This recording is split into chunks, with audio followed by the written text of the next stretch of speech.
Welcome to the DHI Door and Hardware Industry Orientation Program. This program is comprised of a series of short-format video presentations on a variety of subjects of interest to a newcomer to our industry.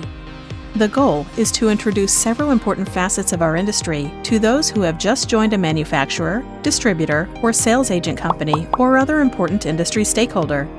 Whether you view only one or all the videos in the series, we hope they will better explain the important role our industry plays in making buildings safe and secure for users. We also hope this is just the first step you take towards additional education about the variety of industry products, codes, and standards, their applications, and their implications on the built environment.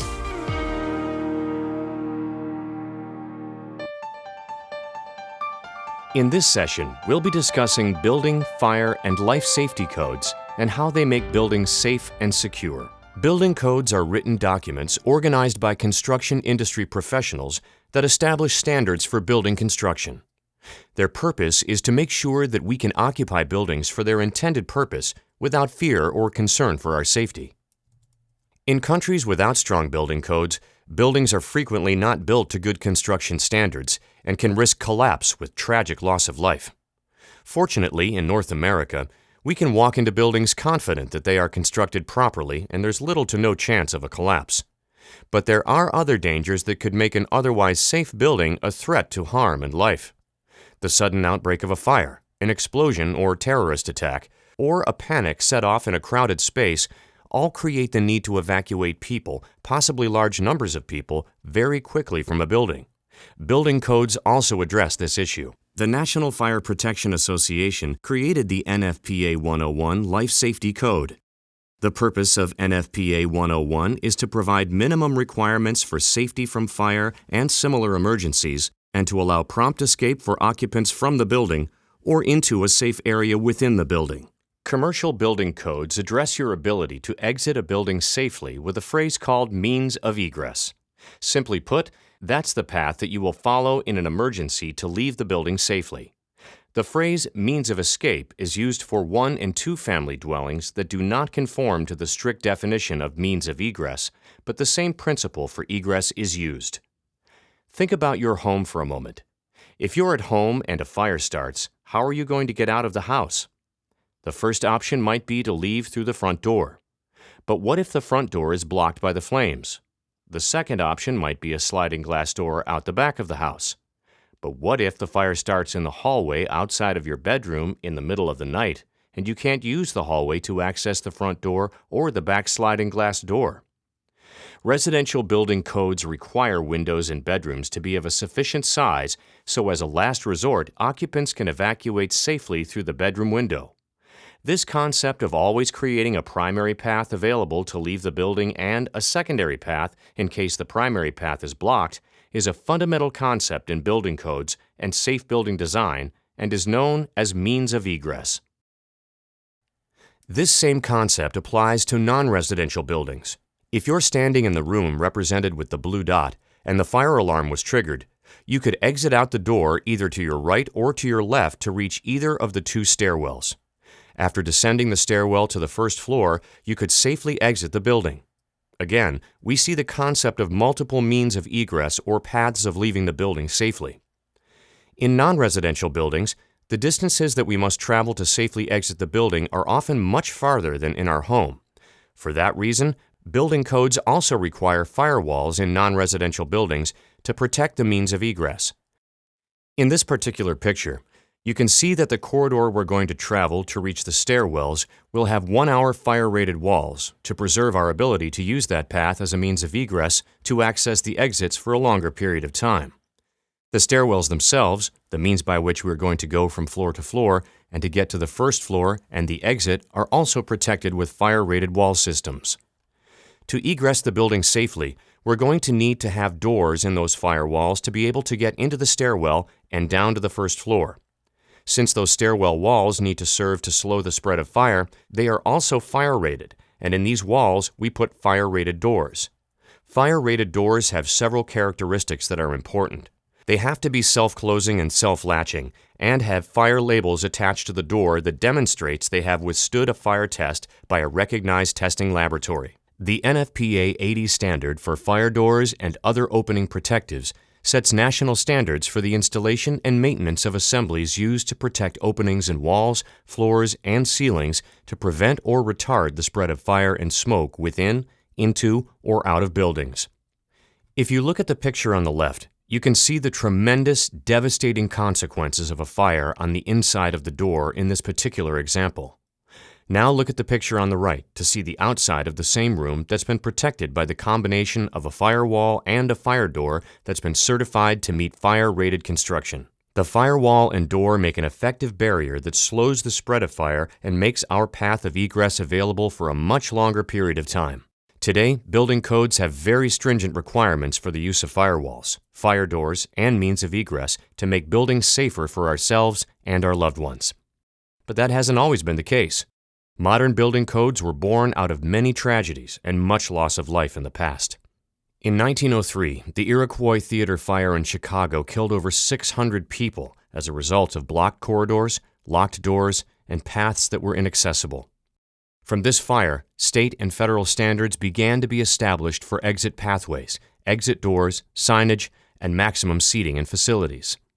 In 1911, the Triangle Shirtwaist Company fire in New York City killed 146 people, mostly young women and girls, because of too few exits, locked doors, in-swinging doors, and blocked pathways. Many were forced to jump to their deaths from the 8th and 9th floor windows as the fire department watched helplessly, as their ladders would only reach the lower floors of the building.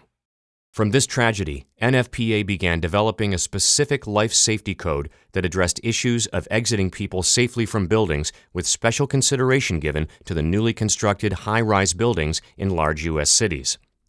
In 1942, building codes were well established, as was the life safety code. Unfortunately, codes weren't always followed. At the Coconut Grove nightclub in Boston, 492 people were killed, with exits locked, blocked, and concealed exits, and egress hindered through a revolving door. It highlighted the obvious truth that building codes on paper don't make buildings safer. It's only when those building codes are followed in occupied facilities that buildings are truly safe. Our Lady of the Angels school fire in Chicago in 1958 killed 92 children and 3 nuns as a result of fire doors not being closed and some being locked while the single fire cut off the exit paths. The school had passed a routine fire department safety inspection weeks before the disaster, but the school was not legally bound to comply with all 1958 fire safety codes due to a grandfather clause in the 1949 standards. Lessons learned from this fire were enforcement of the building code, better separation of exits, maintaining fire doors closed but unlocked, and the challenging of evolving codes in older existing buildings. In 1980, the MGM Grand Hotel fire in Las Vegas killed 85 people and injured 700. While the fire was contained to the ground-level casino, the smoke was not, and quickly spread up through the building. The lesson learned was that smoke kills even when the fire is stopped, and thus began the development of specific smoke control codes to impede the passage of smoke throughout a building during a fire. In 2003, the Station nightclub fire in Rhode Island killed 100 people and injured over 230. It was a poorly designed exit system. The doors were designed to limit the number of people that could get in, so people wouldn't get in without tickets. The design was inadequate for the occupants to properly exit the building in an emergency. Doors were blocked, lighting was poor, and there were no sprinklers as well. The lessons learned spawned additional sprinkler requirements in building codes. A change in grandfathering in codes so existing buildings had to be upgraded on a more rapid basis, and expanded signage rules. After each one of these fires, and countless more, research has been completed and building codes and standards are updated to make our buildings safer for us and our loved ones. But as you can also see, building codes in writing do nothing to protect us unless we understand, implement, and enforce these codes, and in reality, maintain the openings to keep these buildings safe. In the context of these tragic tales, there are several key questions we should ask ourselves. Where will the next big fire or building emergency be? Will you or your loved ones be in the building on that potentially fateful day? Will the building be safe, or will it be another tragic story? You are the professionals in the construction industry that have a unique understanding of the importance of these codes and the door and hardware products that can make sure that new buildings that we build and those already built are properly maintained to be safe. That starts with fire doors and fire doors in action. Fire doors are specifically tested to withstand the rigors of a fire and stay closed and slow the spread of the fire and smoke and protect our means of egress. They have to be self-closing and self-latching and have fire labels attached to the door that demonstrates they have withstood a fire test by a recognized testing laboratory. They must be closed when the fire starts, or the fire can race through the opening and there could be tragic loss of life, as in the Our Lady of the Angels School fire. And the lesson we learned from the MGM fire is the importance of smoke control. Even if the fire door and firewall stops the fire, we need to stop the passage of smoke through the door as well for the safety of occupants. You now understand the importance of firewalls and fire doors used in conjunction with protecting the means of egress. As you saw in the earlier slide, as we move down the corridor, firewalls protect that pathway as well as down through the stairwells until we exit the building. We have to be concerned about the number of people that occupy a particular space in non-residential buildings to provide enough exit doors to be able to evacuate occupants quickly. We must provide multiple exits, separated with sufficient space, because a fire or emergency may have cut off access to one or more of the exits. And we must keep the paths clear, unobstructed, and visible. So in a panic, such as a smoke-filled room, the method and direction of egress is apparent and obvious for people to follow and to safely exit the building. Lastly, in certain buildings where there are a significantly large number of occupants, doors need to swing in the direction of exit travel and have exit devices instead of knob or lever locks to get more people through the openings safely in a minimal amount of time where minutes and seconds can mean the difference between life and death. We've mentioned exit devices now, so let's understand this term, also known as panic devices, what they are and why they're important.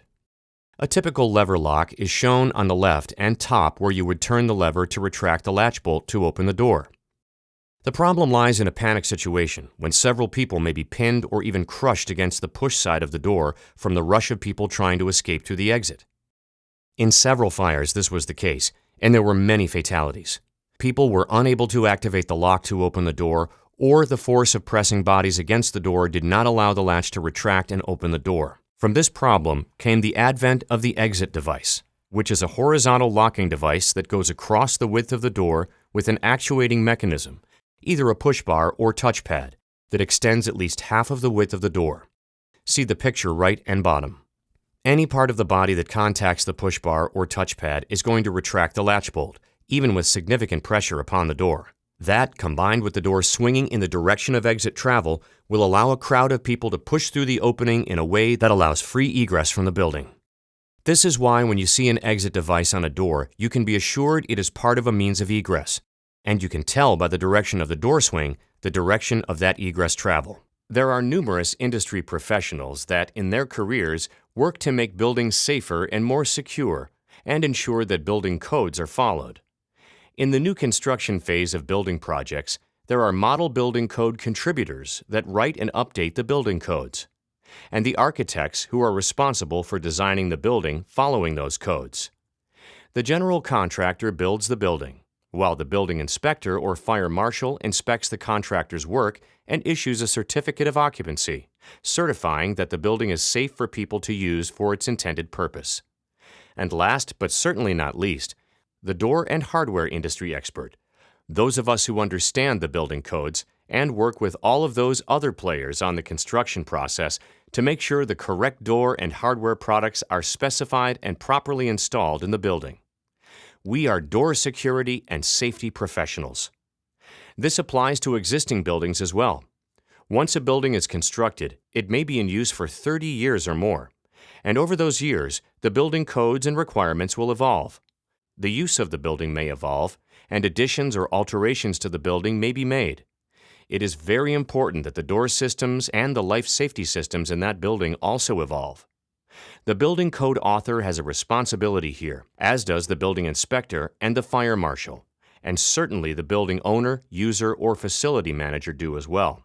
And again, we as door security and safety professionals have a responsibility and the opportunity to work with end users in the built environment to make sure these codes are understood for how critically important they are in fire and emergency situations, and that they're followed consistently. So what can you do with the information that you've learned today? First, we would suggest when you walk into a building or through a building in your daily activities, look for visible signs of the means of egress. Look for an exit sign above the door that is readily visible in emergency and would be your guide to a safe exit of the building. Look for exit or panic devices, which is a sure sign of a potentially large number of people moving within a means of egress and would tell you the direction of travel by the door swing. Next time you check into a hotel and first enter your room, look on the inside of the door. Most hotel rooms will show the most practical and efficient means of egress from your hotel room to safely exit the building. There are also other signs that you should look for in buildings. We are not talking about placards or illuminated signs, but other signs of trouble. Because the sad truth is, today there are still buildings out there that are not safe and are dangerous in an emergency. Do you recognize the signs of trouble in these pictures? These doors should have clear pathways to them. There are a prescribed number of people that should be able to use this exit within a defined period of time to safely exit the building. The paths blocked with the chairs and the dumpster bin would keep people from traveling through the door in the time frame required by the building code to safely exit the building. How about these doors? In both of these cases, these doors are locked by secondary locks that require a key or special equipment. In an emergency, the people running towards these doors to exit this building safely are not going to have access to that key or that special implement to open the door. In many of the tragic events mentioned earlier, people died at doorways just like this, inches away from the life-saving exterior of the building, unable to access the exits, and they perished. These doors are shown as death traps. The only assurance we have when we're in a building and a fire starts is our confidence that the building code is consistently enforced and well understood for how critical the role it plays. Unfortunately, these are pictures from buildings in use today. At DHI and our sister organization, the Door Security and Safety Foundation, we're working hard to improve awareness, increase compliance, and advocate for stronger building codes. Working together, we can safely secure the built environment for ourselves, for our loved ones, and for future generations.